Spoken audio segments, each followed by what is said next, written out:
Quinta consecuencia de este conflicto bélico: el uso de la tecnología con usos bélicos. Recuerden que los inventores de la bomba atómica, el principio de la desintegración de los átomos iba a tener usos pacíficos, pero los alemanes, dado el apremio de la guerra, y Hitler ordenó que los inventores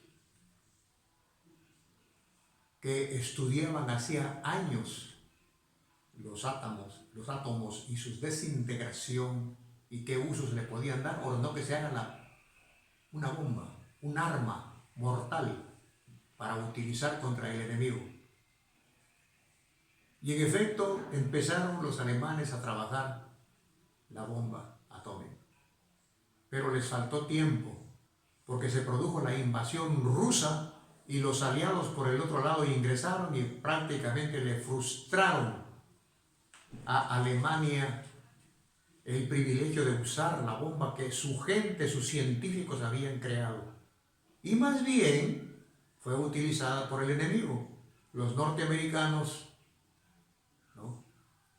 sacaron a los científicos alemanes a territorio norteamericano y de ahí completaron los estudios y tuvieron lista la bomba que es usada para exigir la rendición de Japón.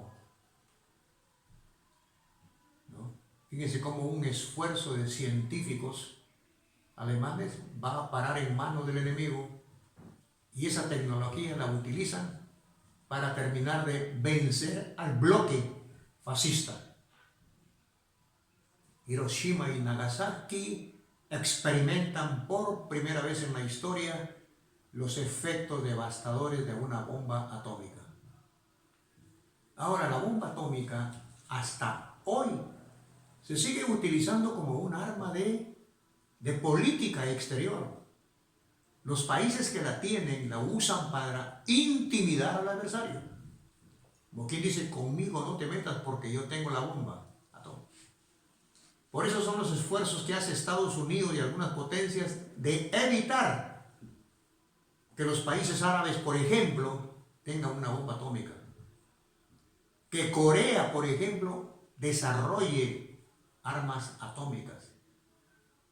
Porque las armas atómicas son exclusividad de un grupo muy pequeño de potencias y ellos no quieren que otras potencias menores también la tengan.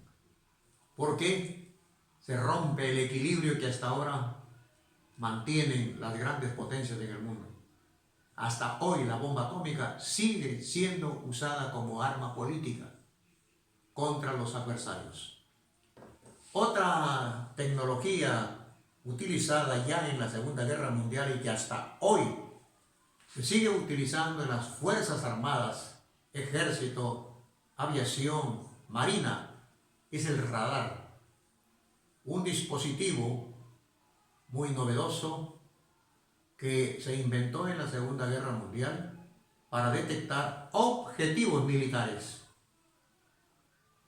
Y hasta hoy el radar se sigue utilizando con fines militaristas.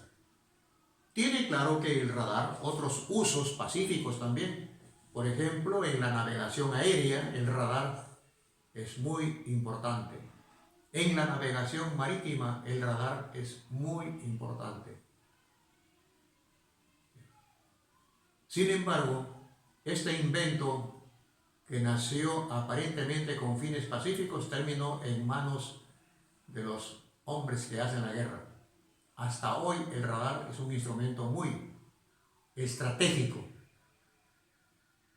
para los conflictos armados. Otro problema, los apátridas. La palabra apátrida significa sin patria. En la Segunda Guerra Mundial hubo una migración en diferentes direcciones. Unos que llegaban y otros que huían, deambulando por diferentes territorios de Europa. Primero eran los judíos y gitanos que escapaban de la persecución antisemita de los alemanes y se dispersaron por diferentes lugares de Europa. Muchos de ellos cambiaban sus nombres, sus apellidos, para no ser identificados como judíos. Y cuando la guerra termina, se produce el otro éxodo de alemanes huyendo también de su patria para escapar de la justicia, porque muchos de ellos eran soldados que habían tomado parte en actos criminales de guerra y por temor a ser juzgados huían con sus familias, y muchos de esos alemanes se dirigieron a América, principalmente a Sudamérica. Trataron de esconderse, de pasar desapercibidos, y muchos de ellos llegaron a las selvas de Paraguay, a las selvas de Brasil. Otros se refugiaron en Chile y otros se refugiaron en Argentina, también en Perú. Unos pocos alemanes de la Segunda Guerra, que habían sido nazis, también llegaron acá para tratar de guardar perfil bajo y esconderse de la justicia. Estos apátridas, algunos nunca más regresaron a su patria, nunca más, nunca más. Y es un fenómeno social que hasta hoy repercute, porque los judíos errantes que andaban huyendo por toda Europa deciden organizarse y empiezan a llegar a una tierra del Oriente Medio, en Asia, conocida con el nombre de Palestina. Y vaya usted a saber que esa llegada de judíos a territorio de Palestina, ¿no?, la tierra de los tiempos bíblicos de Jesús, provocaría un conflicto político, religioso y militar que hasta ahora lo estamos viendo. Los palestinos fueron arrinconados poco a poco, perdieron la mitad de su territorio porque los israelitas, los judíos, tomaron posesión de esas tierras con apoyo de Inglaterra. Y hoy tenemos un conflicto tremendo en Jerusalén, en la Tierra Santa. Un conflicto donde los palestinos defienden sus tierras de la dominación del poderío israelita.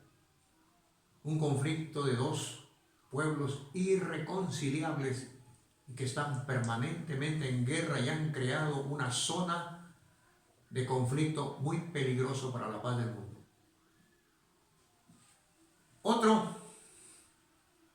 Otra de las consecuencias es, bueno, terminó la guerra y ahora ¿cómo le garantizamos al mundo de hoy, el mantenimiento de la paz? Los ganadores de la guerra, escuche, yo subrayo esto, los ganadores de la guerra fundaron la Organización de las Naciones Unidas en una ciudad norteamericana, en San Francisco, el año 1945, con 50 países amigos que suscribieron el Acta de San Francisco. Es de entender que la Organización de las Naciones Unidas fue diseñada de acuerdo al criterio y al interés de las potencias occidentales de aquel entonces, Francia, Inglaterra y Estados Unidos. Y ellos son los que tienen el control. Hoy, por ejemplo, la ONU tiene ya, nos dicen, 193 estados acreditados en la ONU. Y que yo sepa, la ONU no ha podido mantener la paz en el mundo, porque conflictos armados hay todos los días en diferentes rincones del planeta. Y es que la ONU está controlada por un órgano llamado Consejo de Seguridad, que es el que verdaderamente gobierna a la ONU. ¿Y quiénes integran el Consejo de Seguridad? Estas potencias actualmente: Estados Unidos, China, Rusia, Inglaterra y Francia. ¿Y por qué? Muchos dirán, pero si son 193 estados, los 193 estados reunidos en asamblea es la máxima autoridad. Debería ser. Pero ¿qué ocurre? Supongamos que los 193 estados se ponen de acuerdo y deciden, toman una decisión, y a un miembro del Consejo de Seguridad no le gusta ese acuerdo y dice: yo veto ese acuerdo. Tiene derecho a vetar el acuerdo y no se hace nada.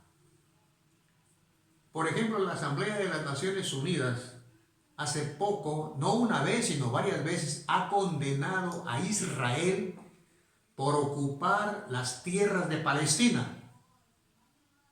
Condenar a los...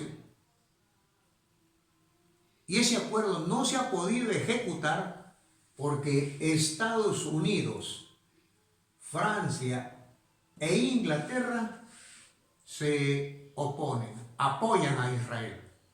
Como tienen derecho de veto, el acuerdo de la Asamblea General no sirve para nada. Como ven ustedes, el diseño de la ONU adolece de esas falencias. Por eso es que su eficacia en el mantenimiento de la paz en el mundo es muy limitado, muy escaso. Y conflictos armados tenemos en el mundo, en todos los continentes.